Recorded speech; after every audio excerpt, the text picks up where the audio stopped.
doing a bit more research today regarding step vans.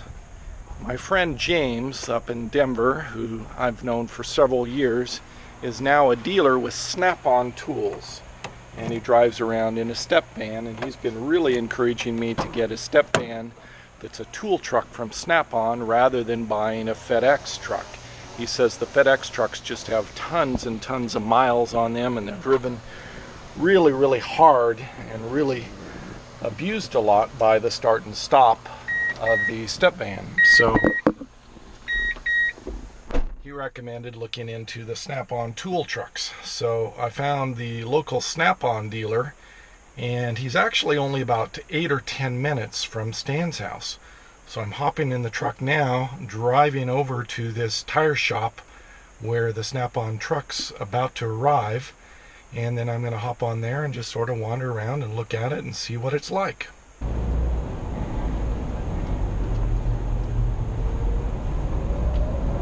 I've arrived, and here's the SnapOn step van back here. It has the lift gate on the back.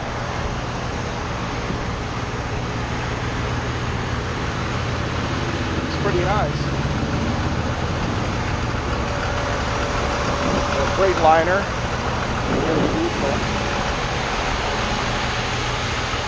Pretty cool. Looks like a really nice truck. I like his lift gate here. There's the graphic on it. Single swing door on the back. Backup camera. I'm going to go inside this auto parts store and see if he's inside here. Able to go inside the truck. The guy was super nice and very helpful. He didn't want me to do any video inside the truck just because of some sort of corporate clause that they have, but it was really awesome in there, well insulated and a lot quieter. Like that first step van that I drove was really loud, and this one was really quiet, really nice inside, well insulated, just really impressive. I really love this vehicle. So I think I want to find one of these Snap-ons and snap it up. I think this is the vehicle for me. I'm really excited about it. I'm going to head back to Stan's and start doing some research online and see if I can find one. James put me onto this website. It's called tooltrucks.com. So if you've never been to this website, it's actually pretty cool. They have a whole bunch of listings of different kinds of tool trucks. So I thought I'd just go through this and show you what I've been finding here and some of the prices. The prices are a little bit higher, but these trucks are decked out primarily for Snap-on or Mac tool truck guys. So they're all equipped with shelves, and they have air conditioning. That's really huge. They have built-in LP heat units on the floors, and a bunch of lights, and they generally have battery banks built into them with oversized alternators. So you have a giant alternator that powers these battery banks that power up these back of these trucks. So James has really got me sold on this idea of tool trucks. Anyway, gonna look at this website. I'll let you see what's going on here. Alright, so pretty much Giuseppe, my friend with the T-Bus, is recommending that I look at Freightliners or Internationals and just go in and look for the step vans. So for instance, here's one. It's a 2010. The ideal years, according to Giuseppe, is 1994 to 2002. In the 2003 model of the Freightliner, they changed the injectors to a different kind of injector. It's a rail injector that apparently is not very good for doing waste vegetable oil conversions. So this particular one here has 144,000 miles in it, and he's asking $39,000. So that's way too much for my price range, and it's also the wrong year. So you can go down here and look at 2008. It's also too old. 2002. Here's one, 2002, and 168,000 miles.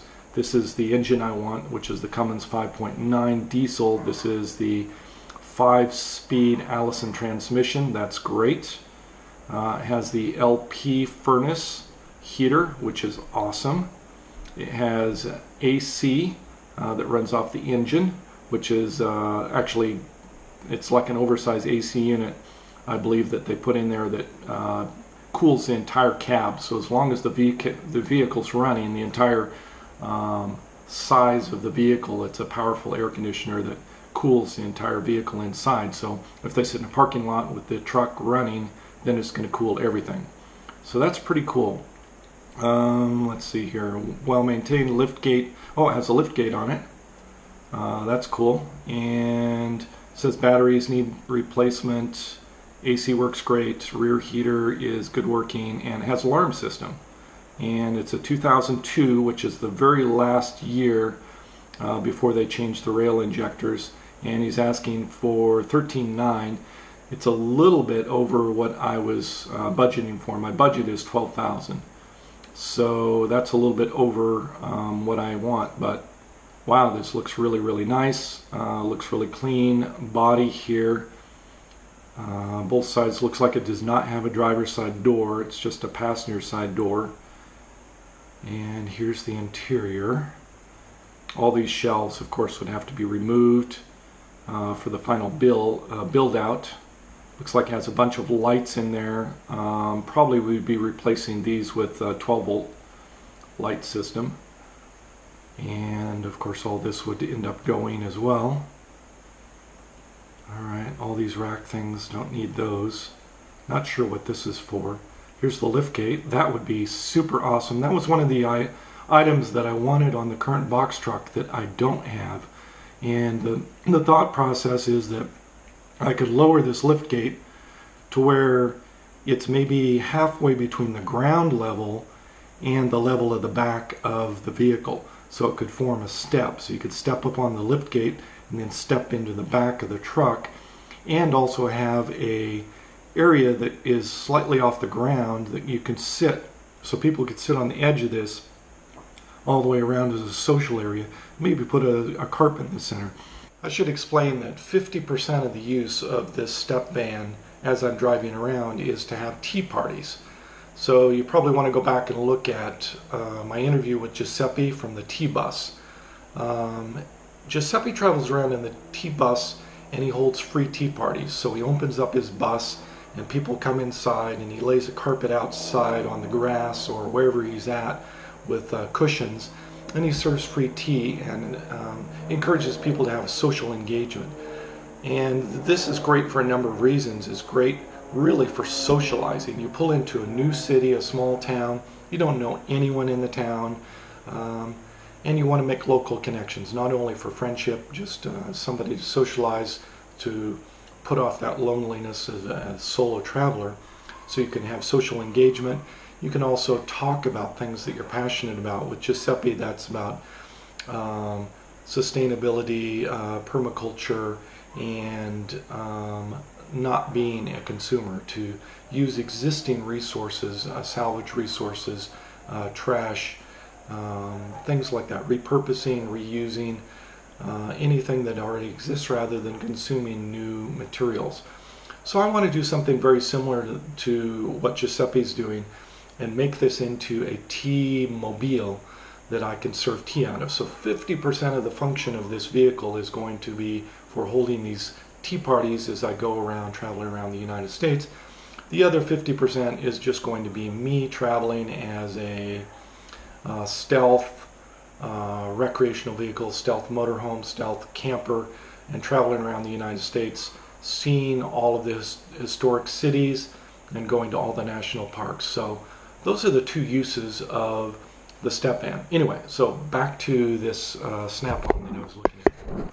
Alright, this is looking good. Looks really, really clean. It's automatic here. Here's the back end. It has loading lights.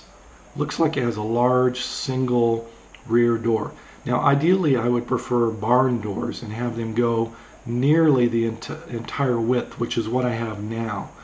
So this is good that it has a door on the back instead of a roll-up.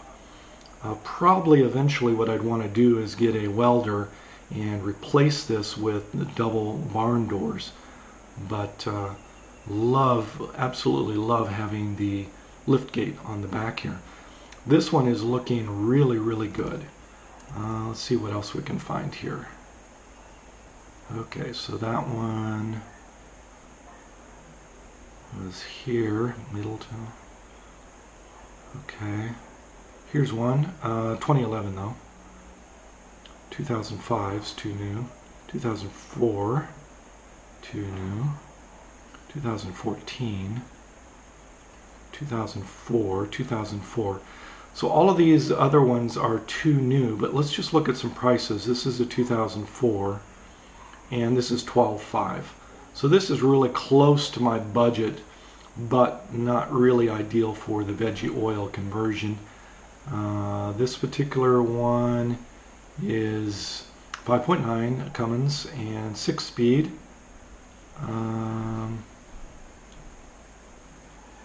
Yeah, I don't see.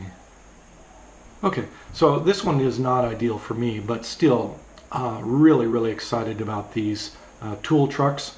So I'm going to call on this other one. It looks really, really good, and see what I can find out about it, and maybe see if I can get a mechanic to go out there and do an inspection. Then I just have to figure out the logistics of traveling there and how to go about purchasing and getting back, all of that kind of stuff. But exciting stuff.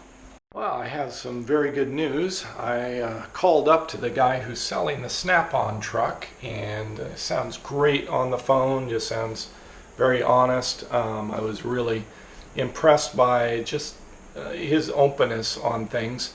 I discussed how interested I am in it, and I've decided to get a mechanic to inspect it, and the guy's helping me out and gave me a list of a bunch of mechanics in the area, none of which he's worked with before, and so I'm picking one of those, and I've arranged for a mechanic to go out and do an inspection on the vehicle.